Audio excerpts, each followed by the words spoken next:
Seja bem-vindo e bem-vinda ao vídeo do canal Fantastic Cursos para o Autômato Virtual, esse evento steampunk que nessa edição de 2020 está sendo liderada pelo Luiz Henrique do canal Monstros e Aventuras, a quem eu agradeço imensamente o convite para poder participar dessa edição, essa 2020 virtual, que vai ter, nesse caso aqui do canal Fantastic Cursos, vai tratar especificamente da questão: o que você precisa levar em conta na hora de escrever a sua literatura retrofuturista. O que diferencia especificamente uma história retrofuturista, independente se é steampunk, se é clockpunk, se é dieselpunk ou até mais antigas, de uma história fantástica convencional, né? É isso que a gente vai tratar aqui, e lembrando sempre que nesse vídeo aqui eu não vou tratar especificamente das questões da construção do mundo ficcional, ainda que eu vá abordar tangencialmente esses temas, mas eu vou entrar nos pormenores da construção de personagens, de cena, de enredo e tudo mais, porque essas coisas você pode ter acesso lá dentro do curso Como Criar Histórias que Vendem, do canal Fantastic Cursos, que eu vou deixar o link aí para você, caso você queira escrever a sua história e ser lida pela sua história. No caso, o que eu vou falar aqui é especificamente das particularidades constituintes para você ter em mente na hora de escrever a sua história retrofuturista. E quais pontos são esses? São dois. Tenha em mente que eu vou falar é sobre a parte exatamente de que punk você está falando. E segundo, qual é a dimensão da força motriz do seu mundo. Então vamos por partes, né? Quando eu estou falando aqui da primeira parte do punk, vamos lembrar, eu já abordei sobre isso, você pode ter acesso a todas as variantes retrofuturistas que eu vou falar aqui, não apenas o steampunk, você pode ter acesso a isso no canal Fantastic Cursos, dentro da série Mundo Punk, onde eu apresento mais de 35 mundos possíveis que lidam com esse universo, tanto retrofuturista como também variações cyberpunk que apontam para o futuro. Mas nesse caso, em todas elas, são os pontos em comum que nos interessam aqui. E esse ponto começa pela questão do punk. De que punk estamos falando? Tenha isso em mente. Lembrar, o punk, quando a gente fala, essencialmente é um termo que ele nasce nos anos 70, aproximadamente 1975, na Inglaterra, que é uma forma de expressão da juventude inglesa que na época estava contestando os rumos da economia, da própria sociedade inglesa do período. Os anos 70 foi um período de muita turbulência, crise econômica, e aí, nesse cenário que acabou fomentando o nascimento da cena punk, que nasce no universo musical, mas logo se torna uma expressão da juventude no sentido de colocar uma proposta que alinhada com uma postura anárquica em relação à contestação do sistema, a revolta contra as ordens institucionalizadas, certo? Então esse espírito do punk acabou migrando posteriormente nos anos 80, quando o cyberpunk ele ganha corpo, e aí o punk vai se constituir nesse elemento de contestação dos cenários, normalmente em cyberpunk, dos cenários distópicos, que contra isso vai emergir o anti-herói, a anti-heroína cyberpunk, que vai por formas de poder contestar, subverter e até mesmo poder demolir esse sistema opressor, né? Então o punk aqui ele nasce inicialmente ligado à contestação do sistema. Ok, mas é só isso? Não. Então no primeiro sentido, são três possibilidades para você ter em mente do punk, né? O punk primeiro, ele é contestação ao sistema, ele é rebeldia, ele é subversão da ordem dominante, ok? A segunda concepção, ela parte também disso, ela é contestação do sistema, ela é crítica, mas ela propõe alternativas. Ela tem um quê de esperança aqui, ela é mais otimista no sentido de propor formas viáveis de você mudar esse sistema e assim beneficiar a sociedade como um todo. O steampunk, por exemplo, o steampunk já trabalha também nessa segunda possibilidade, ou seja, não é apenas de posturas distópicas e tal. Não, o steampunk na verdade está mais alinhado com essa segunda possibilidade do punk, no sentido de você promover cenários em que esses heróis steampunk no caso aqui do steampunk, eles propõem alternativas viáveis para que essa sociedade possa resolver seus problemas estruturais, ok? E também se é presente, por exemplo, para citar um outro caso, no Solarpunk. O Solarpunk, já apontando para o futuro, onde apresenta formas de energia sustentáveis, energia eólica, dentre outras formas, né? Tem vídeos lá no canal sobre isso.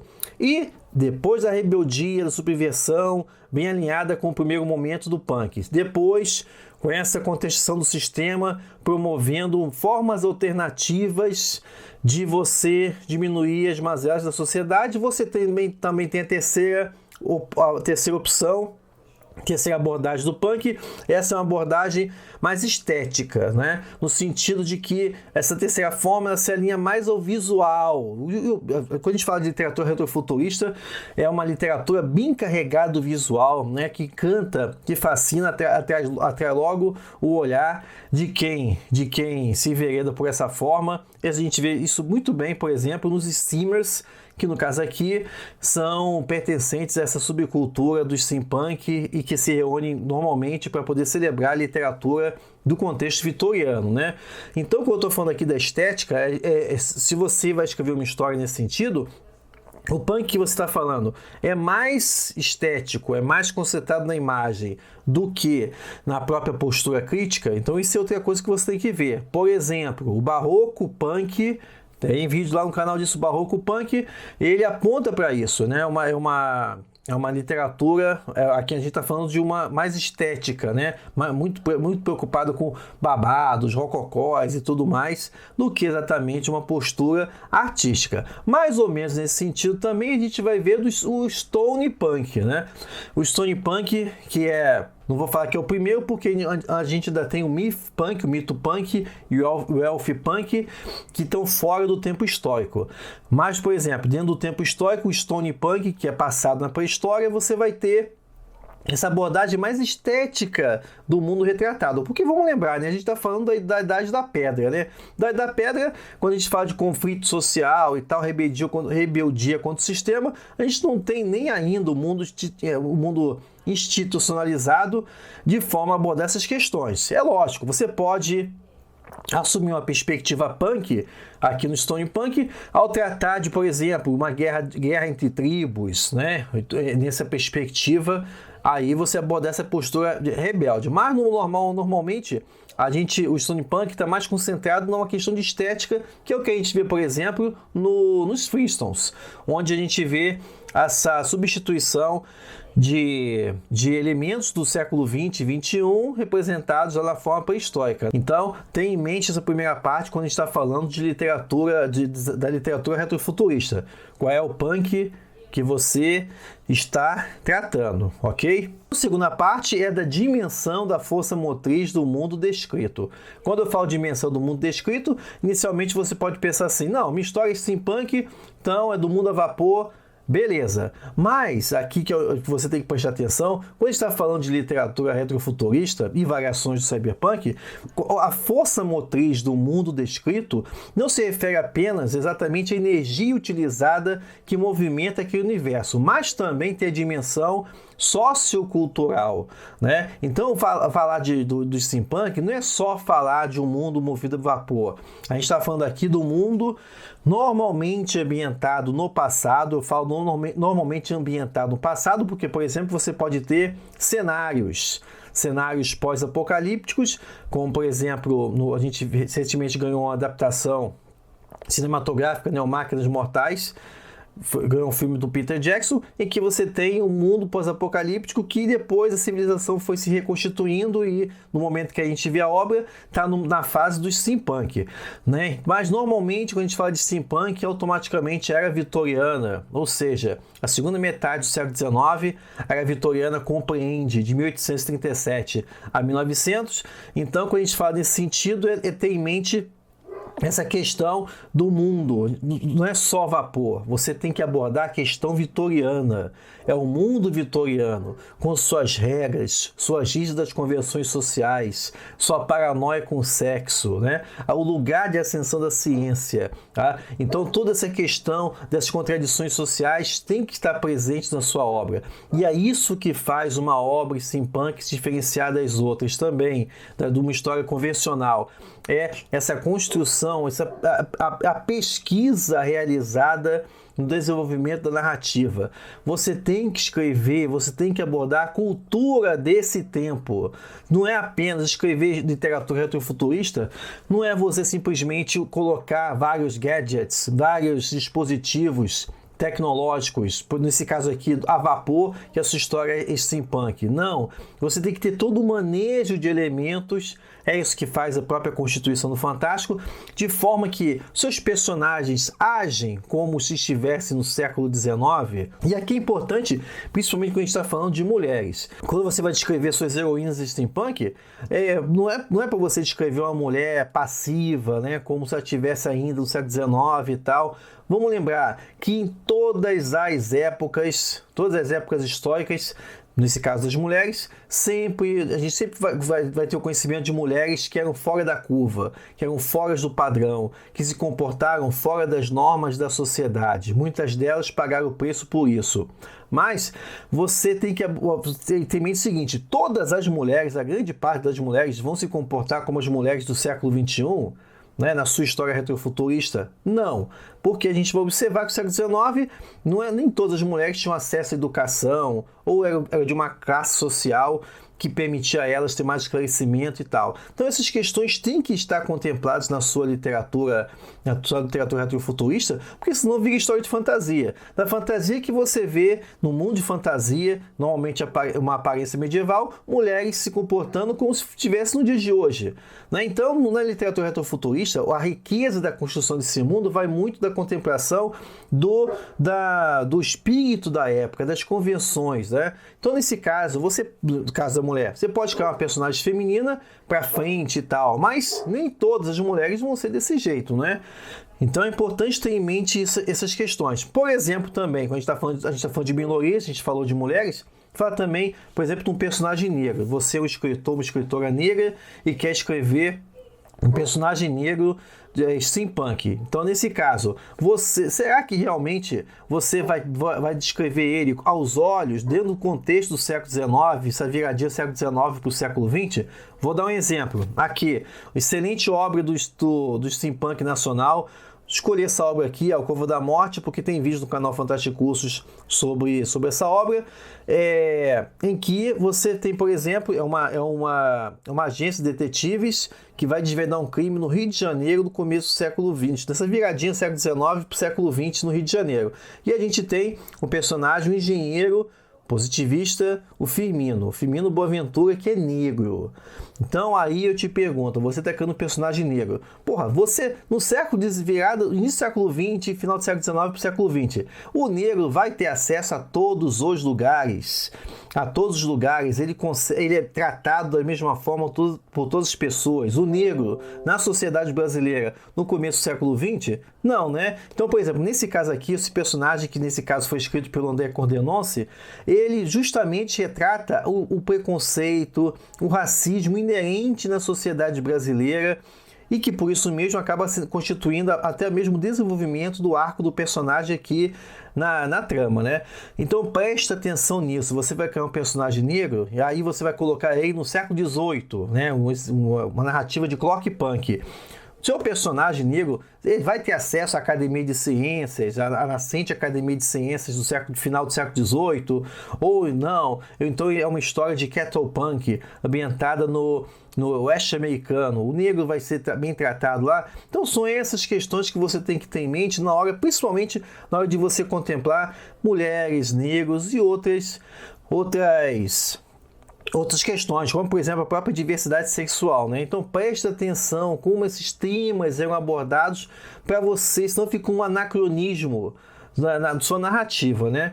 Então, tenha em mente o contexto da época, né? Quando a gente fala de diesel punk, a gente está falando de um mundo, do mundo do jazz, do mundo dos gangsters, a gente está falando da época da quebra da Bolsa de Valores. No Brasil, a gente está falando do período da Belle Époque. Então, tem que ter essa questão em mente, porque às vezes com virada de 2 décadas, o contexto já muda todo. Então, ao falar de diesel punk, por exemplo, tem que ter em mente o lugar da eugenia, das teorias científicas que tinham como pano de fundo um olhar preconceituoso em relação a grupos sociais específicos que acabam promovendo o contexto da ascensão da Segunda Guerra Mundial.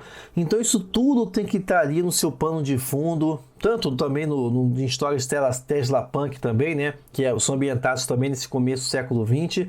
Então tem essas questões em mente, não é só a força motriz, tem toda a dimensão desse universo regido pela força motriz, ok?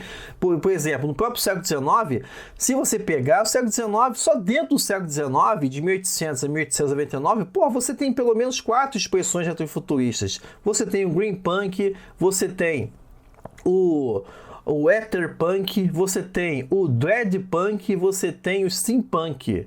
Então tudo isso vai evoluindo, porque a primeira metade do século XIX é muito regido ainda por a parte do romantismo.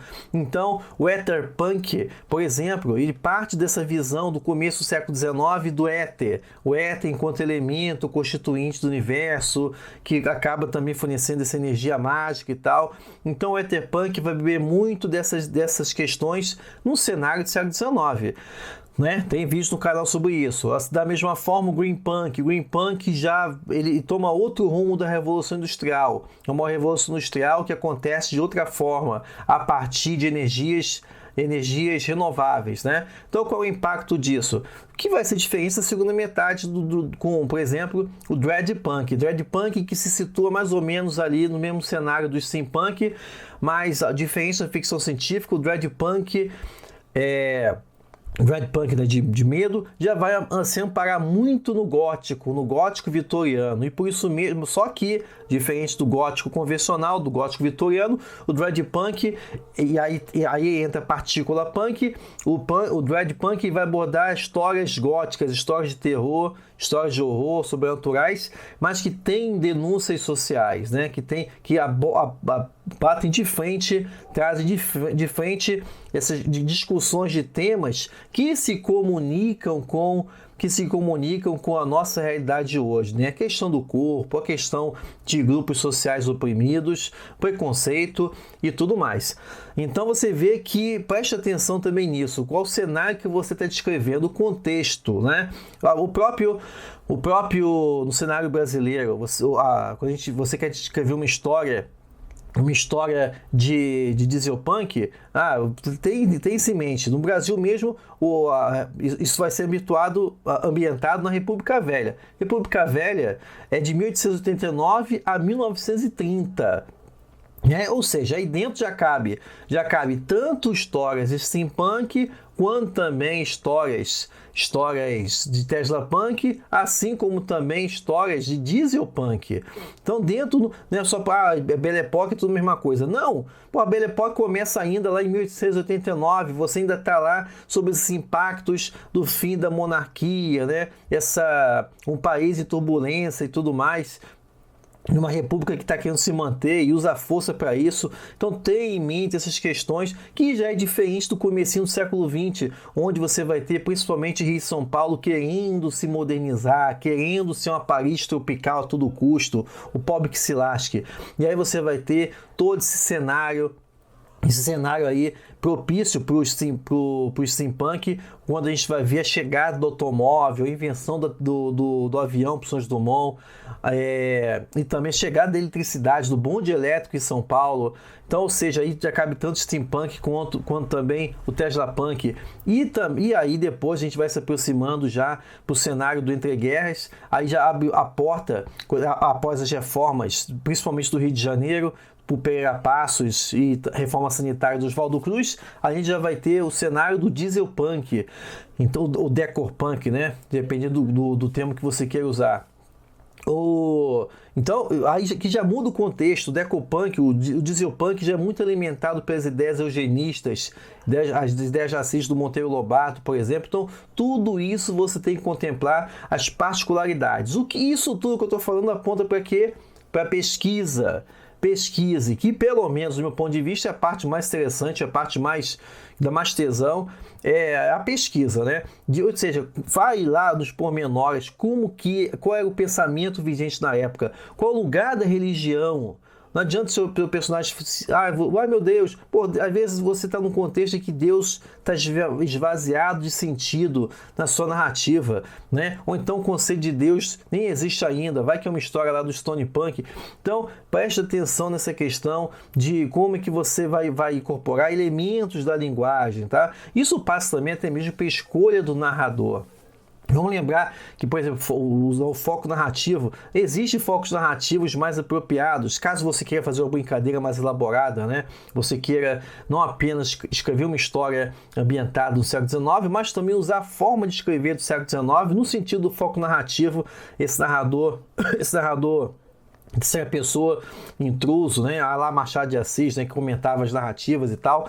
Então, você pode fazer essa brincadeira também, né? Ou seja, para dar mais uma camada de construção do seu mundo retrofuturista. Então, passando por todas essas questões, é sempre bom lembrar que é muito enriquecedor o processo de construção de um mundo retrofuturista e principalmente até mesmo para valorizar o seu tempo. Retomando, né, fechando até mesmo essa questão, tenha em mente essas questões que a gente abordou, que é, para revisar aqui, para a gente chegar ao final do vídeo, preste atenção de que punk você está falando. É punk rebelde contra o sistema, é rebelde, mas propondo alternativas, ou é estética, é só as aparências, a roupa e tudo mais, né? E a primeira parte da força motriz, as dimensões da força motriz. Não é apenas focar na energia que move aquele mundo. Não importa se é stone, ou se é pedra, se é sandália, o sandal punk, o bronze punk, o middle punk, clock punk, o diesel punk, não importa. Mas também contemple também a parte do pensamento, a consciência, o lugar de personagens que não são brancos, cristãos e tal, né? Qual é o lugar da mulher, a mulher pensa daquela forma, de que forma que ela destoa, e dos negros. E de outras minorias, existe diversidade sexual nesse mundo que você está tratando, né? E esse personagem queer, vamos colocar assim, ele vai ter acesso a todos os mundos? Ele é bem aceito por todo mundo, né?